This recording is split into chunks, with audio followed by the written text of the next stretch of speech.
Welcome to the Lift Oneself podcast, where we break mental health stigmas through conversations. I'm your host, Nat, and we dive into topics about trauma and how it impacts the nervous system. Yet we don't just leave you there. We share insights and tools of self-care, meditation, and growth that help you be curious about your own biology. Your presence matters. Please like and subscribe to our podcast. Help our community grow. Let's get into this. Oh, and please remember to be kind to yourself. Welcome to the Lift Oneself podcast. I'm your host, Nat, and today we are going to get into some mindfulness, some joy, and really start delving into what really is meditation. What is it to ground yourself and come back into yourself? And you hear me talk about it all the time, yet I'm going to have somebody else that is going to give their perspective and what their journey has looked like and what it is to hold space for others to enter into this space. So I know how to pronounce her first name, which is Swami. The last one, I am not going to take a chance to butcher it. So Swami, could you introduce yourself to myself and the listeners and let us know a little bit about yourself? Absolutely. First of all, just Nat, thank you. And thank you for your joy. Like your light shines really brightly. So I'm very excited to talk with you. And the name that my teacher gave me is Swami Nityananda. And my teacher was Swami Shankarananda. He founded our meditation community in Baltimore in 1974. So we've actually been here for more than 50 years. And he taught yoga philosophy and meditation for 40 years. And so yoga philosophy and meditation is just very practical. It helps you to let go of stress. It helps you to calm the mind. It helps you to live with more connection and ease. It helps you to connect with, I think there's like a natural spark of joy and like just a natural life force and a natural light and love and laughter and hope that is right at the heart of each of us. And so the teachings and the practices of meditation just help you connect with that. So my teacher left the body, as yogis say. He passed in 2014. And before he did, he consecrated me as Swami Nityananda, and he asked me to serve as his successor. So it's been my joy and honor to do that for, I guess, like a little more than 10 years. Okay. So before we dive in, would you join me in a mindful moment so we can ground ourselves and actually show the listeners what it is to, be into a meditative state and, take a moment for yourself? With joy. And for the listeners, as you always hear me, most people listen to a podcast. So when I ask to close the eyes, safety first, please don't do that. Yet all the other prompts you're able to follow through. So Swami, if you could get comfortable in your seating, and if it's safe to do so, gently close your eyes. And you're going to begin breathing in and out through your nose, bringing the awareness to watching your breath go in and out. You're not going to try and control your breath. You're just going to let it be in its natural state, allowing it to guide you into your body. There may be some sensations or feelings coming up. That's okay. Let them surface. You're safe to feel. You're safe to let go. Surrender the need to control. Release the need to resist and just be. There may be thoughts or to-do lists that have popped up in the mind, and that's okay. Gently bring your awareness back to your breath, creating space between the awareness and the thoughts and dropping deeper into the body, being in the space of presence, of being. Again, more thoughts may have popped up. Bringing the awareness back to your breath, creating even more space between the awareness and the thoughts, and completely falling into the body, being in the space of being.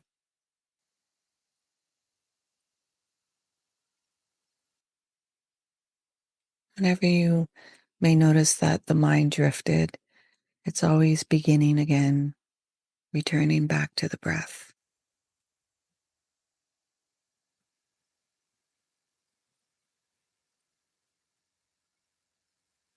Now staying with that breath and being in your senses in the body at your own time and at your own pace. You're going to gently open your eyes while staying with the breath. How's your heart doing? Oh, my heart feels so much joy and gratitude. It's just such a beautiful gift to connect with that pure heart energy. And from that's what each of us is. Like that's our eternal reality is we're heart energy. Yeah. As I always say, we're feeling bodies that think. So our nervous systems are always sending out signals. And a lot of times we don't even listen to that intuitive part of our body. We're just neck up. We're listening to the cognitive and the intellect. Yet when you can drop into your body and feel the human experience, even though there's pain and fear and different things that go on, when you can hold the space for it and not identify with it, it's a different experience with that. Agree. Beautifully said. And what you said is just very consistent with the teachings of yoga philosophy as well. And what you were doing at the beginning, like inviting people to witness, like take a step back and just watch and observe. And it allows you to be in that openness and that curiosity and that it brings back like awe and wonder and joy. Yeah. I started introducing this into the podcast because, when people are telling people to meditate or telling them what to do, it's like, well, where are we modeling this in our interactions? And it Sure. can feel a little uncomfortable because a podcast, everybody wants to be high energy and get information and intake. Yet I think the most important part of our healing is, are we taking that mindful moment? Are we checking in with ourselves to see where our mind could have taken us all over the place, or the nervous system is, dysregulated because it's been triggered about something that we don't even know how to soften and really interrupt some of those patterns. For myself in this journey, and I think some other people that may be new to all of this, that's why I introduced the meditation with that kind of same script of observing, because some people don't even know that they're not the nervous system. I think that's the biggest journey, to disidentify with the nervous system and disidentify with the emotions. Like you think that that's who you are. But once you create that space and you see, oh, wait, there's another dimension, it's a different aspect. Could you go back to your beginner's mind and share with us what that looked like for you when you began this journey? Sure. I would say I would invite listeners to consider for yourselves, like as you listen, what are your natural points of connection? And so I'll share some of them for me, but every human, this is my contention, we come built in with natural ways of connecting with our highest self, with the energy of unconditional love, with awareness. And so I'm about to talk about some for me, but for the listener, the really relevant thing is for you to pay attention and just notice, because for every human, there are natural points of awareness. For me, I grew up in Washington State, and I grew up in the part of the state of Washington that's like very cold and snowy in the winter. And so like I grew up aware of nature as like a force, and like you had to respect nature. And so it was about like living in harmony and respect and love in relation to nature. Just awareness was I could feel that my body and nature were connected, that there's like a natural extension of awareness, like from the body to nature and from nature to the body. So for me, it was nature. But I think for other people, like I've heard people talk about like rock climbing is a natural point for them to connect with pure awareness, because it might be like a doctor told me that rock climbing, his brain, the only thing he's able to think about rock climbing is, where does my right hand move next? And so it just slows down. Otherwise, his brain is always like in that analytical diagnostic, which is super great that he does that for his patients. But it's also super great that as a rock climber, he can step back and just be completely in the present moment. Where does my right move next? Where does my left hand move next? And so for every human, it might be dancing, or it might be baking, or it might be singing, or you might work with kids or with elders or with gardening in a way that's like a very natural way for you to connect with just this. There's a deep knowingness in every human. There's like, we come built in with wisdom And we come built in with love. We come built in with kindness. And so for every listener to think of like, what are the moments? What are the activities? And also sometimes there's like a respected teacher, or there's like a grandmother or an aunt or a neighbor who shares kindness with you in a way that helps you connect with and just know that's what I really am. It's just kindness. Yeah. Um, And I asked that question on a personal level because it helps with the relatability of hearing somebody's story and what they went through and the challenges. I am the same way of, I give some insight, yet it's what is your path? What is your recipe? Not just, doing a copycat. It's like finding what works with your biology, what works with your opening, and being able to come home to yourself, being that kind of mad scientist with your own biology of understanding, where did the wounds begin and how does my nervous system react to certain environments and spaces, and am I actually feeling my authentic emotions? Or am I just suppressing and numbing and using, some bypassing and some suppressing, which then, puts static and disconnection from hearing that inner calling, having that inner connection. As you said, we're all built in with a connection with higher source life. I call it a life force within you of, can you hear that? Or are you always seeking on the outside for those answers? Yep. I absolutely love what you said. And I also love what you said about kind of like pain. Like what the yogic teachings say is pain is a natural part of life in time and space. And so for the listener to know, like, if I have felt pain, that doesn't mean there's something wrong with me.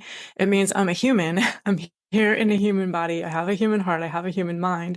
And there's nothing wrong with me. I'm navigating time and space. And so then what happens is you can, I think, let go of self-judgment, because I think often there's like this narrative that the human mind creates that is like, well, I must have done something wrong because I experienced that. Like, what's wrong with me? And then you sort of like are doubting. You're entering into self-doubt instead of naturally connecting with self-trust. And if you let go of the judgment and you're allowing yourself to feel what you feel and move forward, there's just a natural healing process that you will love yourself forward. You sort of like let go of struggle and resistance and fighting yourself, and you say yes. Like, for each listener to say, to acknowledge, like, yeah, that painful experience happened in time and space. I give myself permission to feel what I feel, but also to move through it. Like, I'm not going to stay with those feelings forever. I'm going to keep the wisdom, extract the wisdom, and then sometimes there's even like beauty that you can extract from it. Keep that, and then you also free and empower yourself to just ask, like, okay, now what would I like to create moving forward? And so this also frees humans. If anyone has felt any patterns that aren't helpful, like some people experience it in career or relationships or with food, or just any patterns that humans can create, you can heal those patterns. So as soon as you you notice, like, okay, I can keep the wisdom, and then I can make new choices so that I can create healthy new ways of relating to whatever it is, my work or my relationships, or enjoying my food, but not being like compulsive about it. Mhm. What would you offer to those that use spirituality as a bypassing, as escapism? Because you just explained about the human experience, and just because you're at a certain state and you have tools, it doesn't mean that life isn't going to life. Like, people are going to transition. You're going to feel the deep Yeah. mourning, the ache, the dense emotions that come up. Yet a lot of people think that, well, if I have all these tools, I'll be in a very stoic presentation and I don't have to feel my humanness. So, what would you offer to those that think that when I walk into meditation and yoga, it will have me not feeling emotions anymore? I love that question. That's super interesting. So, like, actually, I have to be honest, I don't know people who use spirituality as a bypass, because, like, the way that my teacher taught and the way that I teach, we are here to experience the full diversity of human experience. And human experience includes contrast. And so what that means is, like, the classic way of putting this is sometimes you experience gain, sometimes you experience loss, like sometimes you experience victory, sometimes you experience defeat. And this is the way that it is in time and space. And so you get to navigate this with I think a word that we use today is like authenticity or integrity. Like, I'm here to be fully here. I'm not here to be anywhere other than fully present in time and space. And so what I'm here to be is my best self, exactly where I am. It's like while I'm doing the dishes and while I'm sweeping the floor, while I'm taking out the garbage and the recycling, while I'm interacting with parents and kids and partner and friends and anyone that I interact with. I'm just here to be my highest self. And so I think it's not about escaping. It's about opening and recognizing that actually the divine is present right here in our daily tasks. Like, where else would the divine be? The divine is right here. And so the divine is right here. Like, if my heart is filled with joy, the divine is right here. But if my heart is breaking, the divine is also right here. And Mhm. so I am to be here, to be fully open hearted. And actually, I would say, like listeners probably would laugh with us too. It's not possible really to suppress our emotions. They'll come up so it doesn't work. And so just allow yourself to feel what you feel and trust yourself to be wise and loving with yourself and to be like a good friend to yourself, a good companion to yourself, and treat yourself with kindness, treat yourself with wisdom, the same way you would share kindness and wisdom with a friend. Please share that with yourself.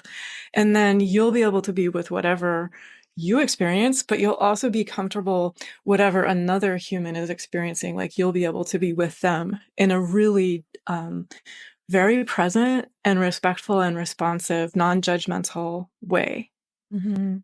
And some of that, I know possibly some listeners are like, oh, that's easier said than done. Because when, we're in the four F's of the nervous system and it's in fight or flight, that kindness can be very challenging to access. And you just get into the patterns of stiffness. And I think, when that nervous system's activated, it's like there's certainty. I know where it's like, where's the curiosity? Because curiosity lets that opening of what else is possible. Right now, many are emotionally, Yeah. psychologically, and spiritually charged. You mentioned you're in the US, Yeah. and it's only been, I think, well, yes, I think it was 52 days. Today's 53 days since the president has been in office, and it feels like it's been years. What would you have to offer for those listeners that have these inner storms? They're Yep. trying to grasp for certainty. All these emotions are coming up because Yep. there's a lot of fear being invoked and there's nothing to really grasp on. Yep. What message or energy would you like to offer those listeners at this very moment? So at this moment, and I think this is true for every moment, I think what I would actually say is my understanding is that everyone on the planet is moving through a time of transformation, that it affects everybody. Like it's not only people in the United States, but it's like people around the world. Everyone is moving through a time of transformation and no one is like disconnected. No one is immune. And so just to be honest, and to say to myself, okay, I acknowledge like I and the planet are moving through a time of transformation. And I think every human has moved through times of transformation. Transformation requires energy. So for people to just be honest with themselves and to listen to your own body, like your own body might need to take a quiet 5-minute walk and sit under a tree. Your body might need to take a bath. Like your body might need just a little bit of peace, like disconnect from the screen. Notice like, how am I interacting with news? Am I interacting with it in a way that helps me to be peaceful and present and of service in my daily life? Or do I want to change my relationship with the way that I'm interacting with news? I'm not saying don't be aware. Please still be aware. Please be present and engaged, but do it in a way that helps you to be of service. And so it's like the lifeguard. Like the lifeguard needs to keep their head above water, or they're not actually able to help anybody else keep their head above water. And I suspect that many of your listeners are helping people keep their head above water, which means that your first obligation is to keep your own head above water too. And so just to keep your sense of humor, your sense of self-observation, and your sense of self-trust, because your body knows, like if you need more sleep or you need just like a bowl of soup. Like your body will tell you. And sometimes it's really simple, or like you just might need to listen to a song that makes you laugh or dance, right? And like shaking your body and dance, like spontaneous freeform dancing, like nobody's watching, just let it go, have fun, shake it. That can kind of like shake the tension out of the body. But I'll also just mention, like, I was taking a walk in my neighborhood a couple of weeks ago. I was walking by a neighbor, full respect and love to that neighbor, but he was experiencing a wave of what you were talking about. And so he just kind of like exploded in this little wave of anger. And I was aware enough, like I was self-aware enough that I sort of was like, oh, wave of anger. But I didn't allow it into my energy field. And so that's the thing that I would say is everybody gets to choose. What do I want to allow into my energy field?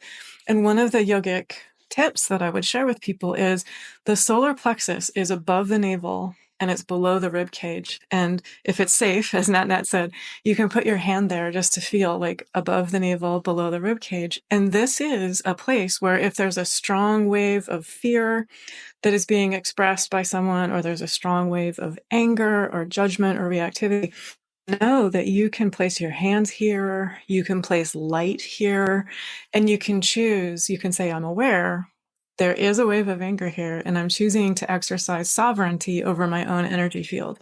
So you're basically saying, I love myself so much that I'm going to lovingly decline to activate that energy within my own body.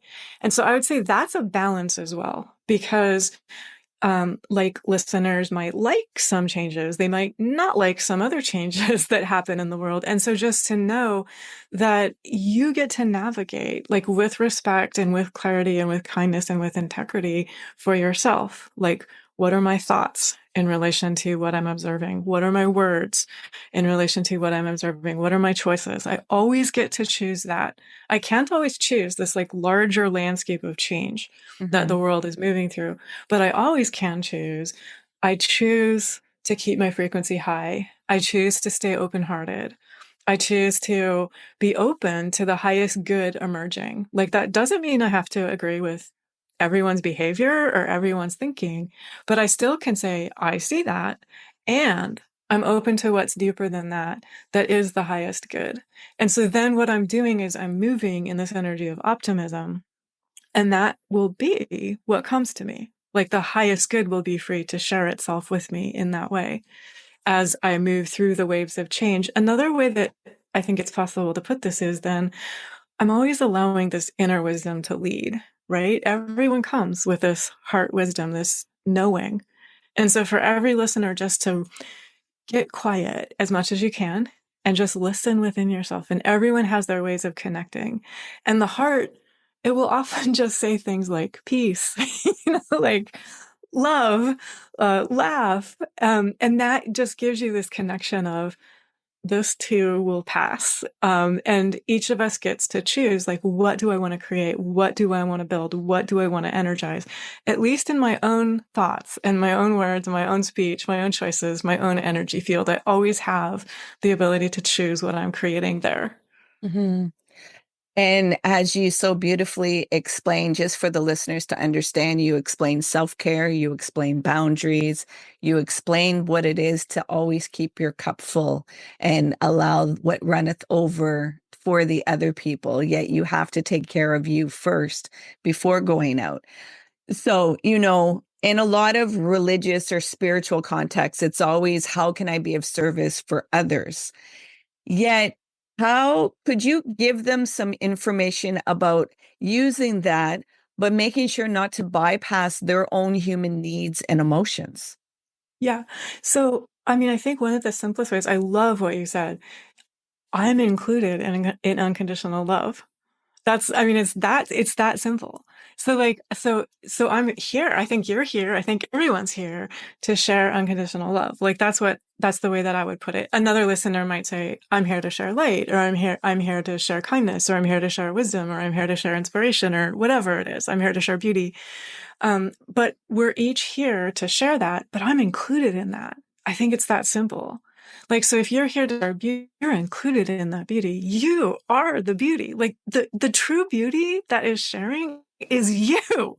Yeah. And what you do or what you produce in time and space is like a byproduct of the beauty that you are. So I think it's that simple. And so it's like, if what I want to share is kindness, then that means, oh, kindness is actually what I am. And what happens then is there's less of a feeling of not enoughness and less of a feeling that I have to like reach for something or grasp for something. There's more of like, okay, I'm opening and kindness is here. And so kindness, of course, shares with me. I'm part of kindness. And so self-care is like, I'm included in the love. I'm included in the respect. I'm included in the beauty. I'm included in the goodness. And so then it becomes really fun, just as it would be fun to like give a nice, thoughtful gift to your friend. It becomes fun to give a nice, thoughtful gift to you. And what you're really giving is always just the goodness and beauty of your own heart and the beauty of your own heart. Yeah. I want to ask you, when you hear this statement, love does say no, what does that mean for you? Really interesting statement. So I always say yes to the divine, Mm-hmm. always. There's never a moment that I would not say yes to the divine. Um, and of course, the divine will always ask me to exercise discernment. And so, of course, the divine will sometimes say, lovingly move forward in this way, lovingly let go of moving forward in that way. So I think it is actually a natural part. My word for it is the divine, but for each listener, it's what is your word for it? Is it my higher self? Is it the divine? Is it the universe? Like whatever your word for it is for each listener, say yes to that always. Mm-hmm. And that will always guide you. So discernment is always required. Mm-hmm. And I think that's what you're talking about is Yeah. exercising discernment.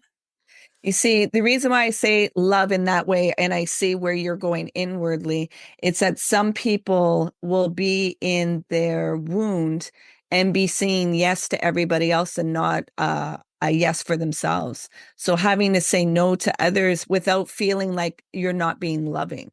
Because a lot of people think that if I don't have, if like, say, for instance, family members, and they really activate because of they're charged with anger or their inner terrain, but you have been kind of given a belief system that love means you always stay in connection, where it's like, but this is the human part, it's not in the spiritual part.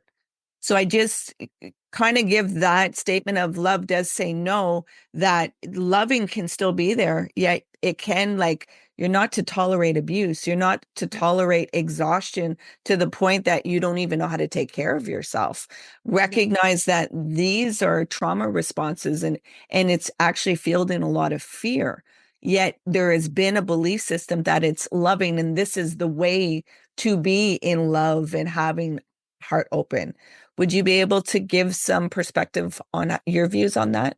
I mean, I absolutely love what you just said. I think it's so important. And I guess like what I would say is I think that it's possible to notice and then to basically like, let's call it a script. Like if I have had a script, so you just kind of gave an example of like, say that I'm a person who's had a script that love always has to say yes. It doesn't mean being a doormat, right? Like it means that you give to yourself. Like if you would like to give love and respect to another, it's actually a requirement to give it to yourself. You won't have it to give to another if you don't give love and respect to yourself. And so I think that's how humans can get to feeling kind of exhausted is if I'm not giving love and respect to myself, then somehow I'm like thinking that it's generated from outside of me. And then I'm not connected to this basic, there's a pure source energy that flows through all of us. And that's actually where love and respect come from. So it's kind of like the difference between like, if a human is looking outside of themselves and they're like, complete me. They're like, like I need another person to complete me. Or I need whatever it is, like those cute shoes or that food or that job or whatever it is to complete me.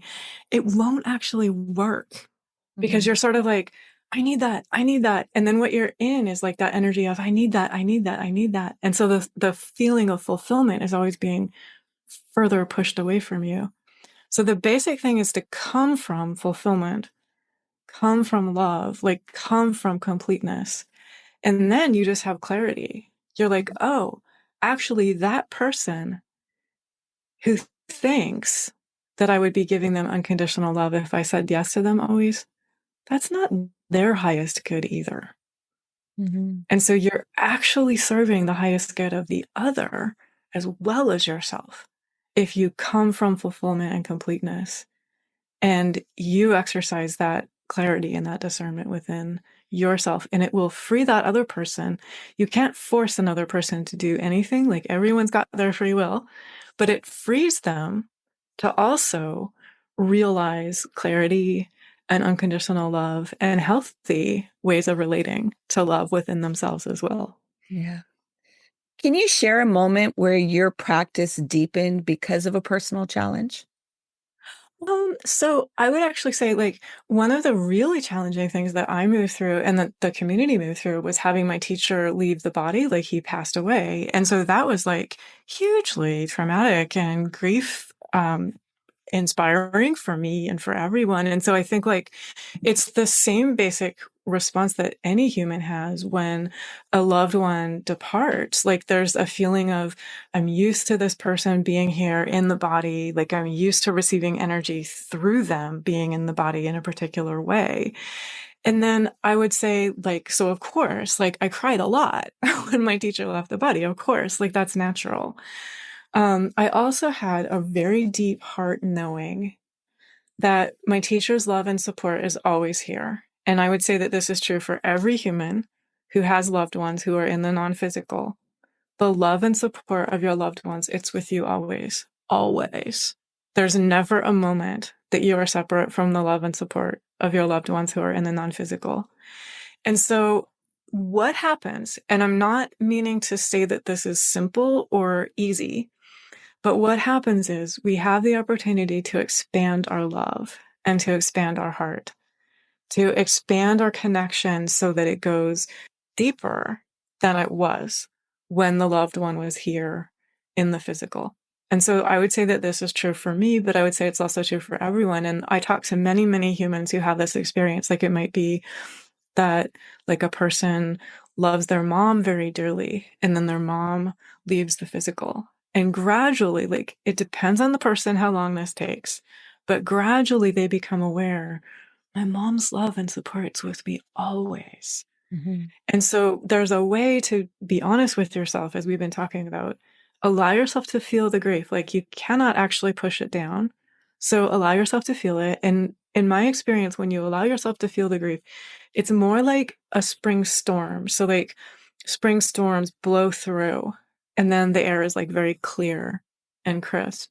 So if you don't fight it and you allow yourself like your private quiet time to cry when you need to cry, that's the way that it works. And so the yogic teachings actually say our emotional energy is neutral. Like we judge it from a human perspective. We say, grief's really uncomfortable. But yogis say it's just neutral energy. So if I don't fight it, what happens is it will just move through me. Mm-hmm. And it will move actually into greater love and greater compassion. Great, like more light will come into my heart. I'm not saying that any human should seek out a broken heart, but Yeah. when it comes, just know like there's nothing wrong with you. And if you work with it and allow yourself to feel what you feel and move forward, and you just say things like, I'm open to greater compassion. I'm open to greater wisdom. I'm open to greater understanding. I'm open to greater connection. I'm open to helping all the other humans whose hearts are also breaking, all the other humans who also have felt unbearable. It seems impossible to move forward the things that we move through as humans, and humans like regularly do the impossible. We And do. so for each of us to do that, but then also we get to sort of like stand and help others know, like, yes, my heart broke. And I'm so compassionate and respectful that your heart is breaking. And I know your light is even deeper than your heart that is breaking. And so I know if you keep going, what's going to happen is even deeper love and even more beautiful light will share itself with you. And to do this in a way that I think a lot of this happens like wordlessly.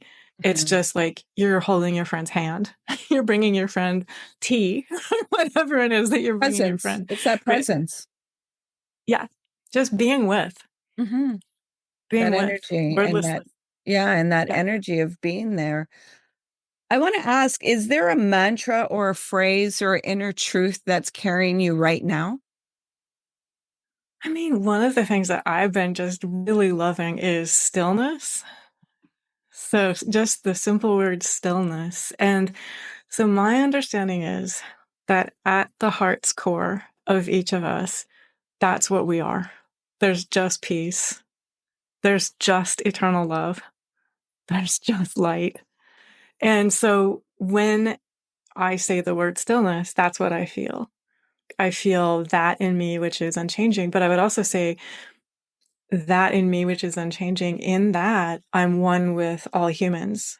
Because my understanding is we all come from the same divine source. We all come from the same light. We all come from the same supreme love. And so when I'm in contact with that, then I'm also in contact with what I might describe as being like in the energy of being friendly to all beings, just like this energy of universal friendliness, like kindness and respect and awareness and like I mean, I've never talked with you before, but you feel like a friend, right? And Yeah, so, I think that's just natural. yeah. The Yeah. heart And so, being open, yeah. yeah, It gives that connection that it's like, I think, um, I'm gonna go deep right now. What a lot of people may not have been curious about, it's because the mind wants to make meaning of things. That's where a lot of our suffering and emotions can come in. Yet, if you don't have meaning, like if you look at a child and people are like, children can be so in joy and playful and just shake things off because meaning hasn't been placed on them that if you do this, this happens, or if you do that, that happens, or if this happens, this is what that means. So when you can remove that attachment to that analytical mind and be in the stillness, and not be so concerned about everything, there is a sense of openness and peace.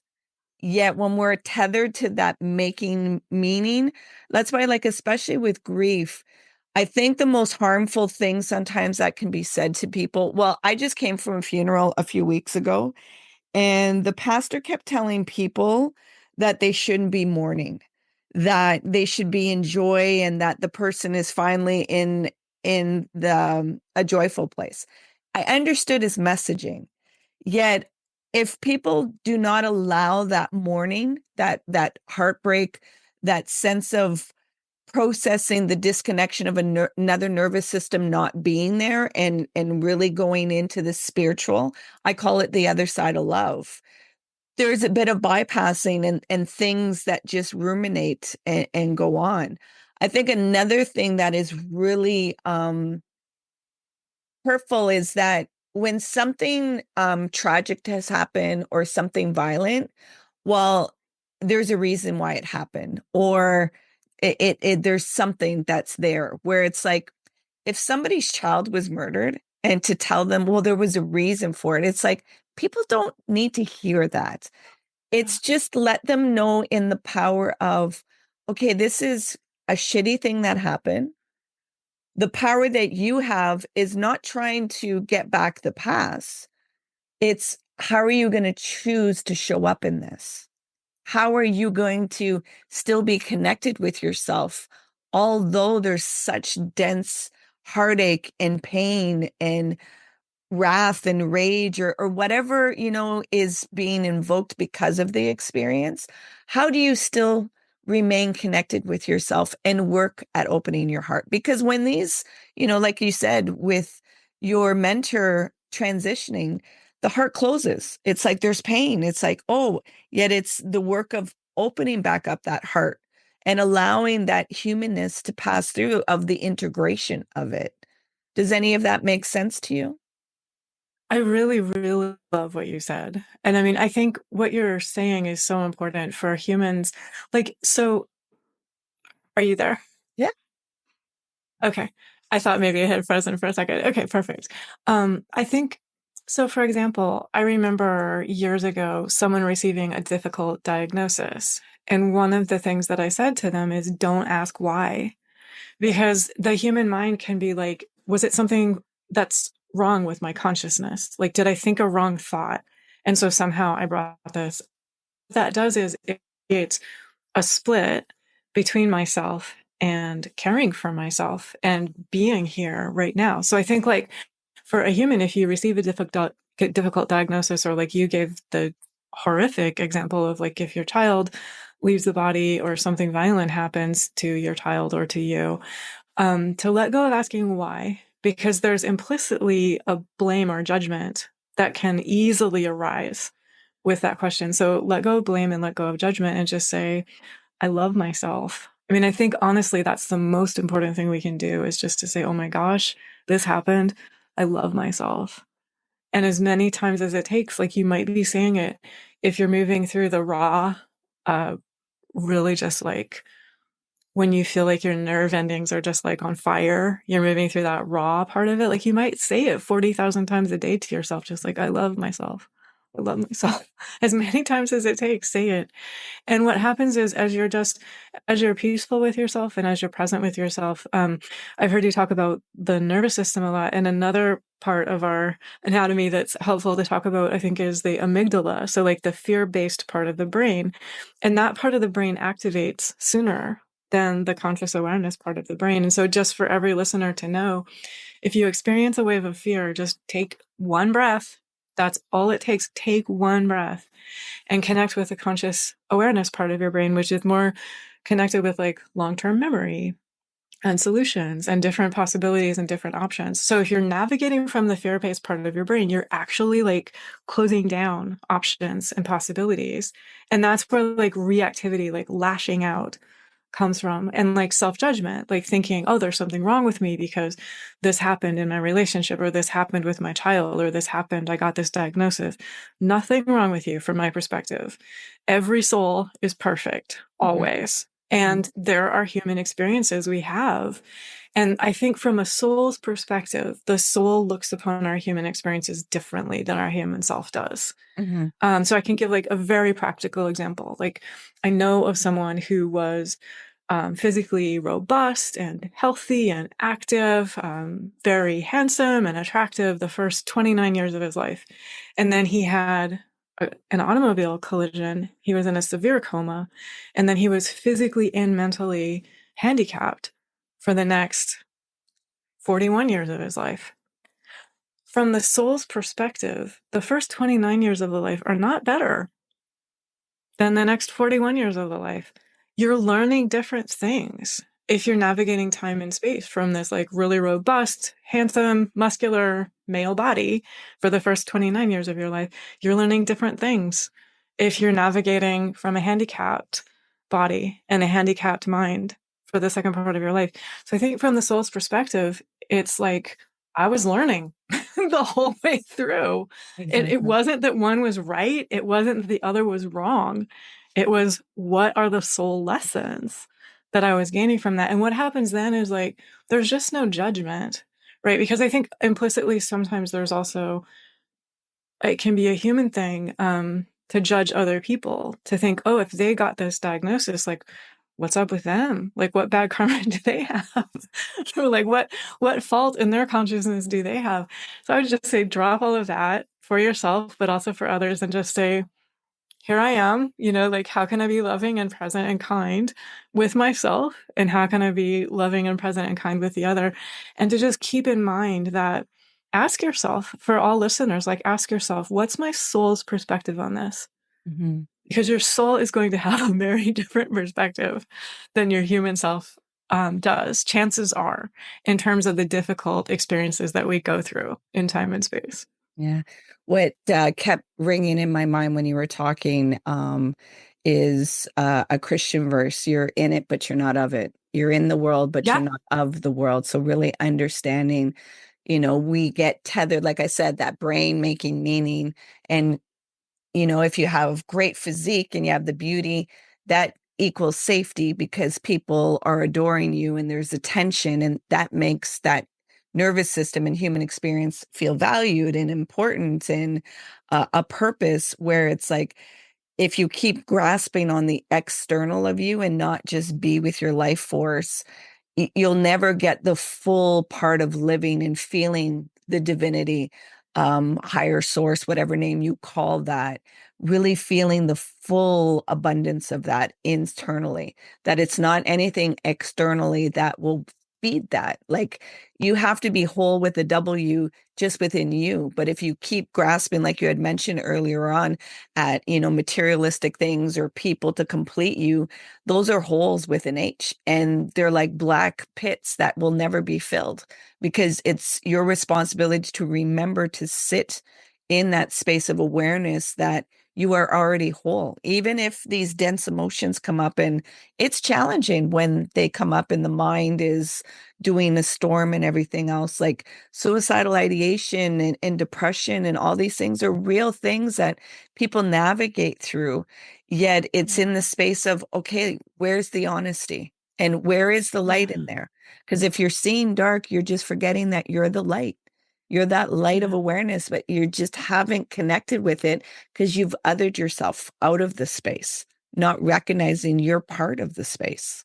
I really love what you said. The light is with us always, always. So for every human, for every listener, no matter what we're moving through, like we might be through feelings of like frenzy or anxiety or disconnection or worry or concern or fear, like whatever it is that we're moving through, the light is still deeper than that. And so like maybe even I'm a person, I like humor, like I like laughter, I like good humor. And so if you can make it kind of playful and curious for the listeners, just to be like, okay, yes, my human self is, completely freaked out right now, but whatever your phrasing is, what's deeper than that? And kind of bring like this curiosity. What's deeper than my freaked out human self? Like, what's deeper than that? And if you keep using all things to just help you go deeper into the light, I mean, I think this is one of the reasons why, like, the yogic teachings say, from the perspective of the soul, all experiences in time and space can have a benefit. So even the really challenging ones can help you expand in wisdom, expand in compassion, expand in forgiveness, expand in awareness. And I know sometimes listeners, they're like, I feel like I've done enough of that. Yeah. But the work is enough now. I don't want no more work. Yeah. Right. And I guess like so I do think, like, on the one hand, we are eternal beings from my perspective. And so we're never done. Like if you bake banana bread or something, that gets done, but we're never done. Like we're going to always keep unfolding light and love, and pace yourself. Like it doesn't have to be a rush. So I think that's another thing, that the mind can create this sense of false urgency. And so if you notice, just say, oh, I'm noticing a feeling of false urgency. I'm going to love myself so much that I set that down. And it's really as simple as just saying, I'm trusting in this moment. I'm trusting in the goodness and beauty of life. In this moment, the goodness and beauty in life, it's already here.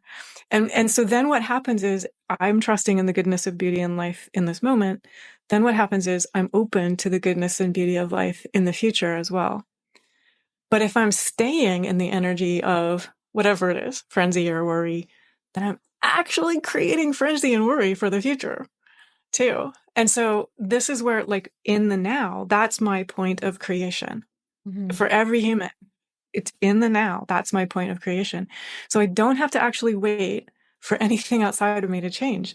In the now, that's where creative energy and power and presence is. So in the now, like, if I feel happy in the future, I get to start now, just from within myself for no reason. Yeah. Right. So, and this is like the motiveless happiness. Like, it's just oh my gosh, it's really fun to talk to a new friend. Like, it's really fun to smile, and it's really fun to laugh, and nothing has to change. And that's why I gave the example of, like, put on a song that makes you dance and just dance for 2 minutes, and then let that energy of the dance move you through the rest of your day. Yeah. And you'll find, like, whatever else you do, like, you could still be doing the same really hard tasks or conversations or whatever it is that you're doing, but that energy of, like, lightness and movement, like forward motion and just like joy, it will be moving through that conversation, that task, whatever it is that you're working on. Yeah, I use the same. I tell people all the time that the most easiest thing that you can access is dance, and that whatever the body needs to express without analyzing it, it can somatically express it that way. And music can bring us into an elevated state because of the tempo, or if you know that you need to emote, you can put on some music to really allow that emoting and releasing of those toxins and build up and everything else, just so the body can like give an exhale. So yeah, we use the same tool that's so accessible for everybody, yet it can feel daunting to do, because it's like, oh, what is this going to do? And it's like, you would be surprised how much it will open up a space so that new things can come in and see things in a different perspective. I am mindful of time, so could you let the listeners know where they can find you, Swami, and what you have to offer? Sure. So awakeyogameditation.org is our website. And I'll say that again, it's awakeyogameditation.org. And we are a meditation community and meditation center in Baltimore. So if anyone is in the Baltimore, DC, Philly area, you're welcome to come in person. We share meditations online. And so there's like nothing you have to do other than hop on Zoom. They're completely open to everyone. And they're open to longtime meditators. They're also open to beginning meditators. And I think people find that just meditating at the same time as other humans is a very uplifting experience. So it helps the mind let go of stress. It helps the mind relax. It helps the mind find calm. And then it helps you connect with that energy of pure love and pure joy.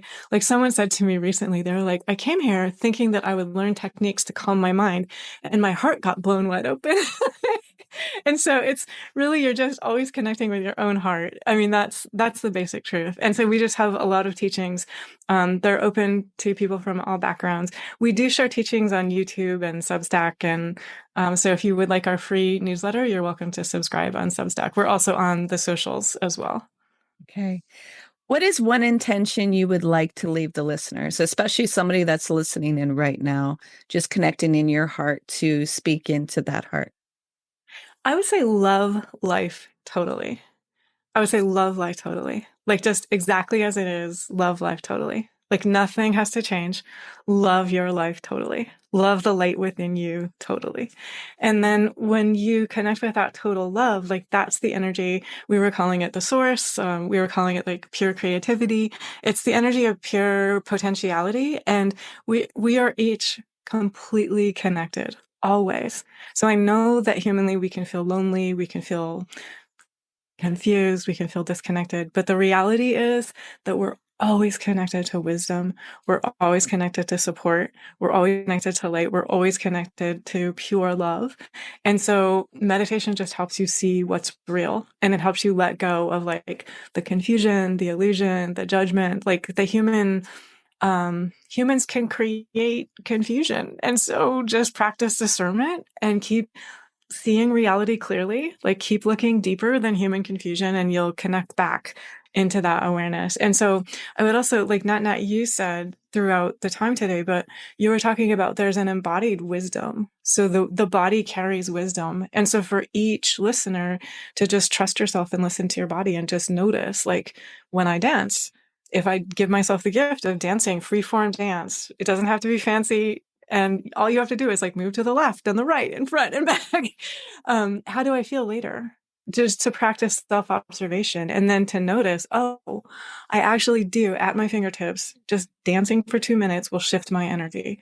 And that's always present. That's always possible. That's always available. And then basically like each of us can connect with, there are so many tools and so many tips and so many teachings and practices. And then what we gain is the ability to have self-awareness, to have clarity, and to know, okay, for this particular body, each body's different. For this particular energy system, each energy system is different. Right now, that will help me. Like with a single breath, I can come back into my heart, or I can dance 2 minutes, or I can go take a 5-minute walk. I can go sit under a tree. So for each listener to just notice and pay attention, and then to live in those moments of connection, and then to allow the energy of connection to just move you through your days, move you through your nights. And what happens then is we're living in I think flow is a word that people use today, but there's just like this natural ease and this natural kind of joy. And life loves to be here through us. Like, it's actually amazing to be here, and full sympathy and respect. Like, I know it's kind of a high pressure time on the planet right now. So love and respect for you and for me and for all of us being here on the planet right now. But life is amazing. And so just to allow yourself to notice, nothing has to change. It's already amazing for every single listener. Yeah. I want to say thank you so much. It's been a delight to be in your energy, in your presence, and really just, open up the dialogue so other people can hear a different perspective. I think what becomes challenging for people when they start doing this journey and this work and create the practices is that there's simplicity, yet we have been taught to be complicated. Like, things are complex, don't get me wrong. There's a big distinction between complicated and complex. And the simple things just feel like, oh, they're not going to attain to anything. Yet little by little, it does shift. And, a drop of water going every day several times, it will burn a hole into something. It will bury something very deeply. So it's recognizing to come back into that simplicity. Yet it can be very challenging when you've been kind of indoctrinated that it has to be hard, it has to be complicated to be able to have any kind of value to it. So I want to thank you for the reminders of the joy, the reminders of coming back to that simplicity and the power of choice. But also really, also really what community can do. Because I believe in our collective energy. And when we meditate or hold space together, there is a wisdom that is communicating and a knowing that is communicating amongst us, that all of a sudden there is an opening that words can't really explain. It's just, you have to embody the experience and be there to really gather it. So thank you so much for everything that you are offering in the world and what you're presenting as light. So thank you so much, Swami. Nat, thank you. It's an absolute joy to talk with you. So much joy, and for the connections that you create, much joy for that as well. Thank you. Please remember to be kind to yourself. Hey, you made it all the way here. I appreciate you and your time. If you found value in this conversation, please share it out. If there was somebody that popped into your mind, take action and share it out with them. It possibly may not be them that will benefit. It's that they know somebody that will benefit from listening to this conversation. So please take action and share out the podcast. You can find us on social media, on Facebook, Instagram, and TikTok under Lift Oneself. And if you want to inquire about the work that I do and the services that I provide to people, come over on my website, come into a discovery call, liftoneself.com. Until next time, please remember to be kind and gentle with yourself. You matter.